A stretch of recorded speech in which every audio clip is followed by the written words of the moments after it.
तर नमस्कार मंडळी. तर बरेच दिवस झाले आपले व्हिडिओ काही येत नाही, कारण तब्येत खूपच डाऊन आहे. जेजुरीवरून आल्यापासून खूपच तब्येत बरी नाही वाटत आहे, कारण मला वाटतं तिकडचं पाणी मला सूट नाही झालं. आणि मी हे जेजुरीवरून आणलं होतं आणि ते आमच्या बिल्डिंगचं पण काम चालू आहे, त्याच्यामुळे धूळ खूप येते आणि मग हे सकाळ संध्याकाळ पुसून काढावं लागतं. काम बंद केलं त्याने की मग मी पुसून घेते. तेवढ्यात पाणीसुद्धा आलं होतं, मग पाणी भरून घेतलं आणि आवाज पण काय चांगला झाला नाही आहे आणि खूप म्हणजे खूप विकनेसपणा पण आहे.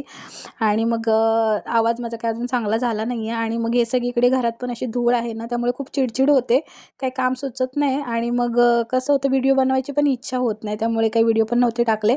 आणि हे बघा, ही रात्री घासून ठेवला होता मितांचा टिफिन, सकाळी त्याच्यावर किती धूळ होती. मग त्याला स्कूलमध्ये सोडलं आणि हे बघा, हे आमच्या बिल्डिंगचं पूर्ण काम चालू केलं आहे आणि मग त्याच्यामुळे अशी चिडचिड होते. आणि मग आज तब्येत बरी नव्हती, त्यामुळे काही काम केलं नव्हतं. तर हे आता कपडे वगैरे थोडे थोडे धुवून घेते तिकडचे आणलेले, आणि मग त्याच्याशी फोल्ड वगैरे करून ठेवली होती. असं होतं आजचा दिवस. प्लीज सबस्क्राईब करायला विसरू नका. बाय.